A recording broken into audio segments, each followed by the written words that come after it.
Subscribe online study you can never miss channel new update.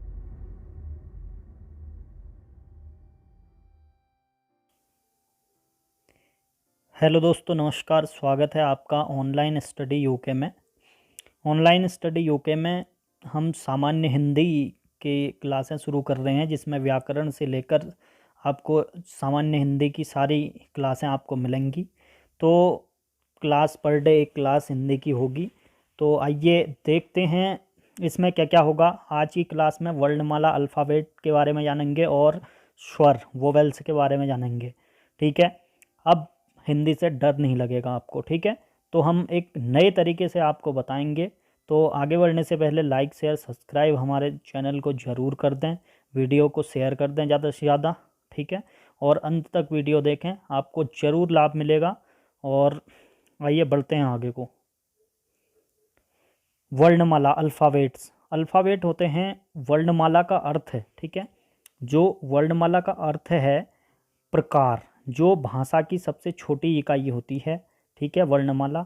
और इससे पहले यह ध्वनि के रूप में थी। ठीक है, पहले ध्वनि के रूप में होती है। ध्वनि ही मतलब जो वर्ण की सबसे छोटी इकाई होती है, वर्ण लेटर। ठीक है, वही चीज़ है।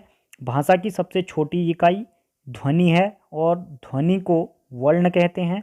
वर्ण दो प्रकार के होते हैं। ठीक है, भाषा की सबसे छोटी इकाई जो है ध्वनि है, और इसी को ध्वनि को ही क्या बोलते हैं, वर्ण बोलते हैं हम। और इसके प्रकार कितने हैं, यह दो प्रकार की होती है। पहली होगी स्वर होगी। ठीक है, स्वर। और दूसरी होगी व्यंजन। स्वर यानी कि वोवेल्स, और दूसरी होगी कंसोनेंट्स। ठीक है, व्यंजन। तो आगे को बढ़ते हैं। उच्चारण के आधार पर वर्ण कितने होते हैं, 45। ठीक है, उच्चारण अगर हम उच्चारण करें तो ये 45 वर्ण होते हैं, यानी कि 10 तो स्वर होते हैं 10, और 35 व्यंजन होते हैं। इसके बाद लेखन के जो आधार पर होते हैं वर्ण, 52 प्रकार के वर्ण होते हैं लिखने के आधार पर। ठीक है, 13 स्वर होते हैं इसमें, 35 व्यंजन होते हैं, और 4 संयुक्त व्यंजन होते हैं। ठीक है, संयुक्त व्यंजन के बारे में आगे को बताएंगे हम। अब आए हम इसमें बात करेंगे मेनली स्वर के बारे में। ठीक है, व्यंजन अगली वीडियो में बात करेंगे। स्वर के बारे में हम वोवेल्स, ठीक है, स्वतंत्र रूप से बोले जाने वाले, ठीक है, वाले वर्ण को क्या बोलते हैं, स्वर बोलते हैं, स्वतंत्र रूप से बोले जाने पर। इनमें किसी दो शब्दों का या मतलब शॉर्ट रूप में ही बोलेंगे, ओ आ ऐसे करके। ठीक है, तो ऐसे जैसे इसके उदाहरण हैं ओ, ठीक है, ई और ऊ, ये क्या हैं, प्राकृतिक स्वर कहलाते हैं। ये तीन शब्द क्या कहलाते हैं, प्राकृतिक स्वर कहलाते हैं, तीन वर्ण। ठीक है, और मूलतः स्वरों की संख्या 11 है यदि अंक और अहो, ये क्या हो गया, अयोगवाह शब्द। ठीक है, अयोगवाह, अंक और अहो को शामिल कर लिया जाए तो स्वरों की संख्या 13 हो जाती है, तब 13 होती है। ठीक है, मूलतः 11 है। स्वर, ओ, ये स्वर के बारे में बताएंगे। स्वर ओ, आ, ई ऊ री। ठीक है, री है। ए आई ओ औ, अंक अह। ठीक है, कुल 10 तो मूल हैं और 3 हैं संयुक्त। ठीक है, तो ये कुल 13 हो गए, 13 स्वर हो गए। ठीक है, और उच्चारण की दृष्टि से केवल 10 स्वर होते हैं। अब 10 स्वर उच्चारण की दृष्टि से कौन कौन से होते हैं, एक तो अ होता है, आ होता है, ई होता है, ई बड़ी ई हो गया, ऊ हो गया, बड़ा ऊ हो गया, ए हो गया, आई हो गया, औ हो गया, और ओ हो गया। ठीक है ना, ओ आ हो गया। तो ये उच्चारण की दृष्टि से हैं, जिनको हम उच्चारित करते हैं, तो ये 10 पाए जाते हैं। ठीक है, लेखन में 13 हो गए। फिर स्वरों का वर्गीकरण किस प्रकार किया गया है, ठीक है, मात्रा उच्चारण काल के आधार पर, मात्रा या उच्चारण काल के आधार पर। ठीक है, मात्रा के आधार पर या उच्चारण काल के आधार पर। सबसे पहले आता है ह्रस्व स्वर। ह्रस्व स्वर जिसके उच्चारण में कम से कम समय लगे, एक मात्रा का समय लगता है, तो ये क्या है, ह्रस्व स्वर में आगे ओ ई ऊ। ठीक है, इनमें एक कुछ भी समय नहीं लगेगा और इनमें किसी मात्रा का समय नहीं लगेगा। फिर इसके बाद आता है दीर्घ स्वर। दीर्घ स्वर में इसके उच्चारण में ह्रस्व स्वर से अधिक समय लगता है, 2 मात्रा का समय लगता है। ठीक है, इसमें 2 मात्रा का समय, जैसे आ, ई, ऊ, ए, ऐ, ओ, औ, आ। ठीक है, तो ये होता है। फिर आता है लुप्त स्वर। ठीक है, ये है उच्चारण में, उच्चारण लुप्त स्वर है। लुप्त स्वर जिनके उच्चारण में दीर्घ स्वर के जो दीर्घ स्वर से भी अधिक समय लगता है, ठीक है, वह किसी को पुकारने में या नाटक के संवादों में इसका प्रयोग किया जाता है, जैसे राम, ठीक है। तो ये क्या हो गया, लुप्त स्वर, बीच में लुप्त हो जाता है, ठीक है। इसके बाद हमारा आता है जीभ के प्रयोग के आधार पर, ठीक है। जीभ के प्रयोग के आधार पर स्वर आते हैं, इसको बोलते हैं सबसे पहले अग्र स्वर। इसमें जिन स्वरों के उच्चारण में जीभ का जो अग्रभाग लगता है, ठीक है, अग्रभाग काम करता है, जो अग्रभाग काम करता है आगे वाला हिस्सा, तो वो ई, बड़ी ई, ए, ऐ हो गया, ठीक है। तो मध्य स्वर, मध्य स्वर में जिन स्वरों के उच्चारण में जीभ का मध्य भाग काम करता है, इसमें बीच का भाग काम करता है, ठीक है, इसमें बीच का भाग काम करता है, तो इसमें ओ बीच का ही भाग काम करता है, ठीक है।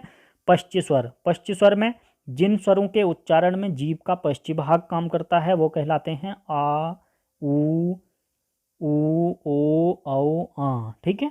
तो इनमें पश्चिम भाग काम कर रहा है, ठीक है। इसके बाद मुख द्वारा या मुख विवर के खुलने के आधार पर, मुंह के खुलने के आधार पर, ठीक है, मुख विवर के खुलने के आधार पर विवृत यानी कि ओपन, ठीक है, जिन स्वरों के उच्चारण में मुख द्वारा पूरा पूरा खुल जाता है, जैसे आ, ठीक है, आ में पूरा मुंह खुल जाता है। अर्धविवृत हाप उपंश में जिन स्वरों के उच्चारण में मुख द्वारा आधा खुलता है, जैसे मुंह आधा ही खुलता है, ओ, ए, औ, आ, ठीक है। तो आ की तरह ऐसे नहीं खुलेगा, अर्धविवृत आधा मुंह खुलेगा, ओ, ए, ठीक है, ऐसे। अर्ध संवृत हाफ क्लोज, ठीक है, जिन स्वरों के उच्चारण में जो मुख द्वारा आधा बंद रहता है, ए, औ, ठीक है, ये अर्ध संवर्त हाफ क्लोज कहलाएगा। संवर्त यानी कि क्लोज, ठीक है, जिन स्वरों के उच्चारण में मुख क्या हो जाता है, वो बंद रहता है, तो ई, ऊ हो जाता है, ठीक है। इसके बाद नासिक से, जैसे दिखाया गया है, नासिक से, नाक से निकलेगा, नासिक से अंक, न, ड, न, म, ठीक है। दंत मूल्य हो गया, रो, लो, वो, ये दंती हो गया, दंती तो वर्ग और सौ वर्ग वाले हो गए। दंती में प्लस ओष्ठ वो हो गया, ठीक है। इसके बाद ओष्ठ प्लस ओष्ठ्य और ऊ पो वर्ग आ गए, पो वर्ग के सभी, ठीक है। ओष्ठ प्लस कंठ जो होगा, ओष्ठ और कंठ से जो निकलेगा, ठीक है, ओष्ठ और कंठ से जो निकलेगा वो होगा औ, आ, ठीक है। इसके बाद मूर्धन्य, मूर्धन्य जो निकलेगा यहाँ से, ठीक है, मूर्धन्य जो निकलेगा ये हो गया मूर्धन्य। मूर्धन्य में री आएगा, एक टो वर्ग आएगा और सौ आएगा। तालु में, तालु से आएगा, ठीक है, तालु से ई और चौवर्ग यो और सौ, ठीक है। कंठ, कंठ एक तो गले से और यहाँ से, ठीक है, कंठ और तालु से, ए, आई, और यहाँ कंठ से, कंठ से कौन सा आएगा, ओ, आ, अह, कौ वर्ग के और हो, ठीक है, कंठ से आएंगे। ओंठों की जो स्थिति के आधार पर हम बताएंगे आवर्तमुखी, ठीक है, आवर्तमुखी और वृत्तमुखी। आवर्तमुखी जिन स्वरों के उच्चारण में ओंठ क्या होता है, वृत्तमुखी या गोलाकार नहीं होते हैं, ओ, आ, ई, ए, ऐ, ठीक है, ये हो गए आवर्तमुखी कहलाते हैं। और जिन जिन स्वरों के उच्चारण में ओंठ जो होते हैं वृत्तमुखी या गोलाकार होते हैं, ऊ, ओ और आ, ठीक है।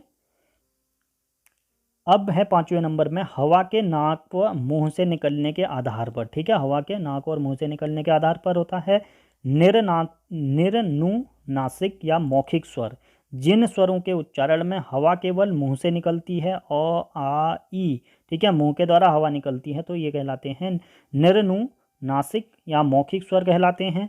फिर एक आता है अनुनासिक स्वर। अनुनासिक स्वर कहलाता है जिन स्वरों के उच्चारण में हवा मुंह के साथ साथ नाक से भी निकलती है, जिसके अनुनासिक यानी कि मुंह के साथ साथ नाक से भी निकलती है, तो इसमें अ, ऐ, आ, ई, ठीक है, चंद्र बिंदु लग जाएगा, तो ये अनुनासिक स्वर कहलाएंगे, ठीक है। फिर आता है घोष तत्व के आधार पर। घोष तत्व के आधार पर क्या होते हैं स्वर, ठीक है, घोष तत्व के आधार पर स्वर की बात करते हैं। तो घोष का अर्थ होता है स्वर तंत्रियों में सांस का कंपन, ठीक है, स्वर तंत्रियों में सांस का कंपन, जिनमें सांस का कंपन लगेगा। स्वर तंत्रियों में जब कंपन होता है तो सघोष ध्वनियाँ उत्पन्न होती हैं। सभी स्वर हैं जो सघोष ध्वनियाँ हैं, ठीक है, याद रखने वाली बात है, सभी स्वर क्या हैं, सघोष ध्वनियाँ हैं, ठीक है। तो गाइज सेशन कैसा लगा हमारा हिंदी का, आगे को भी वीडियो बनती रहेंगी। तो सब्सक्राइब करें हमारे चैनल को ऑनलाइन स्टडी यूके को।